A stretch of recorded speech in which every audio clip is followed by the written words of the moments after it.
Treasuries could rally in nominal terms, but in real terms versus gold. We've got a bull market in gold, a bear market in Treasuries, and that's why the dollar is going to continue to weaken. And if Treasury yields don't behave and go towards 5%, which is what Secretary Bessent said is kind of a line in the sand, I expect the Fed to step in and do QE or yield curve control. But all that will do is going to put a rocket up the gold price. And I wouldn't be surprised if this chart would still be going a lot higher.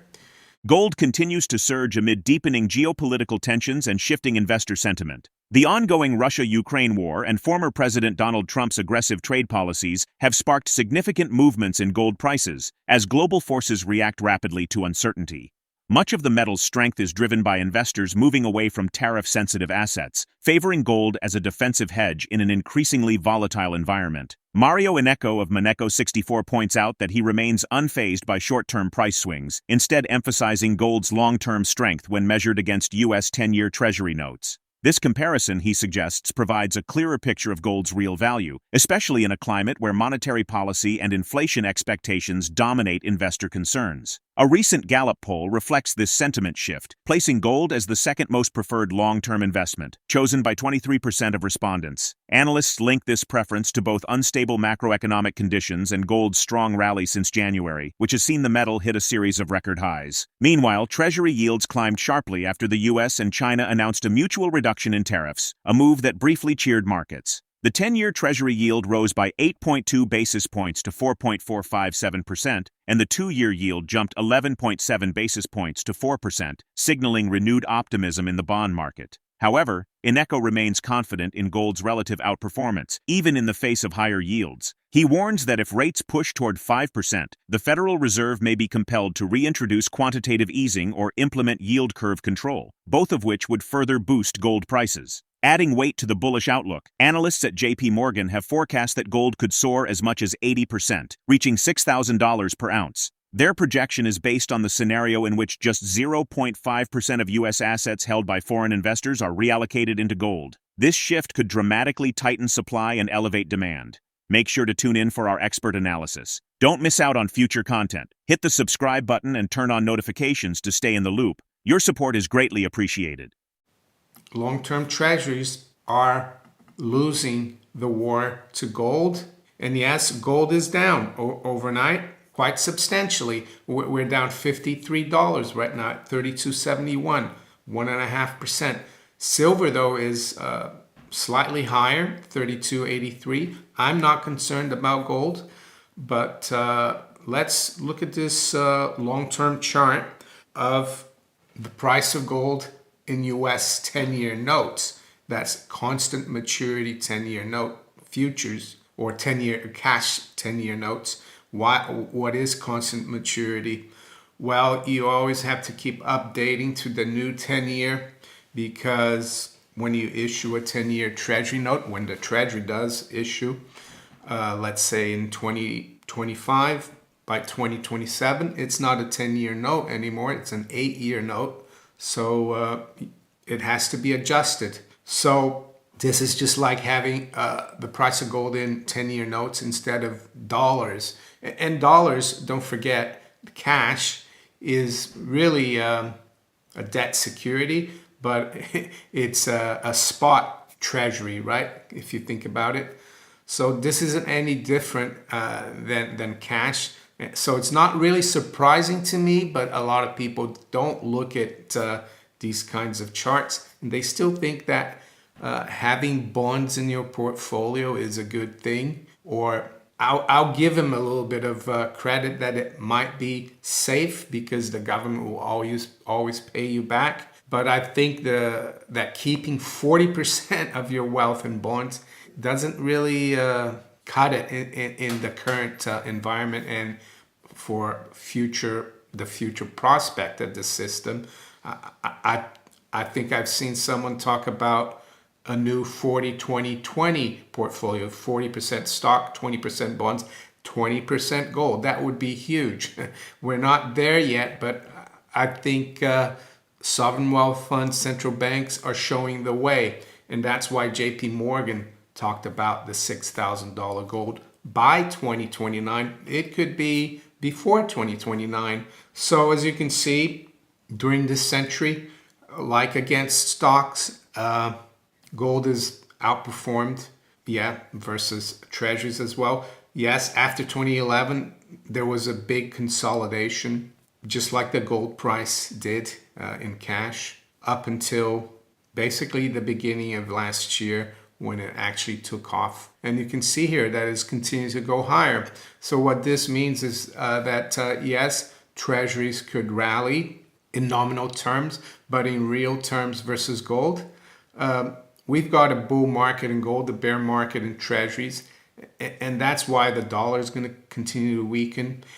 And if treasury yields don't behave and go towards 5%, which is what Secretary Bessent said is kind of a line in the sand, I expect the Fed to step in and do QE or yield curve control. But all that will do is going to put a rocket up the gold price. And I wouldn't be surprised if this chart would still be going a lot higher, even as treasury prices go up versus the fiat dollar, right? So I think it's really important to keep an eye on this. I've spoken about this ratio before.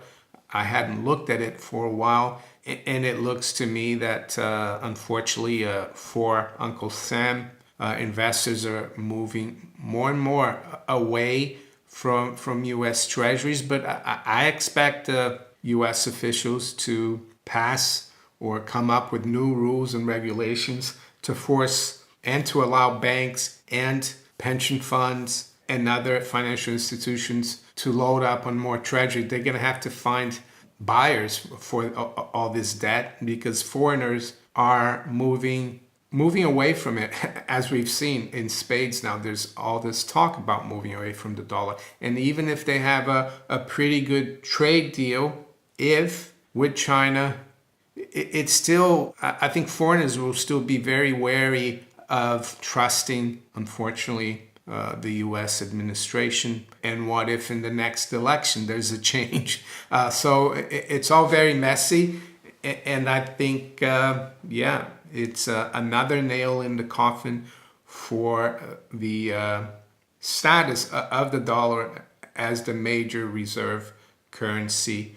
In April, the U.S. government posted a $258 billion budget surplus, a 23% increase from the previous year, primarily driven by robust tax receipts from the final month of the tax season and a significant surge in customs duties. The Treasury Department announced that net customs duties totaled $16 billion, representing a $9 billion rise compared to April 2024. This uptick came amid President Donald Trump's aggressive tariff policies, which saw duties on Chinese goods rise to as much as 145%. Alongside at least a 10% tariff on imports from other nations. The budget results underscore the substantial revenue generated by these tariffs, with the U.S. collecting over $500 million per day in April. President Trump previously stated that collections were nearing $2 billion daily, illustrating the significant financial impact of his trade policies. However, this new source of revenue may soon diminish, as the U.S. and China reached a temporary agreement over the weekend to ease tariffs on each other's goods. Under the new arrangement, the U.S. will reduce its 145% tariffs to 30% for the next 90 days,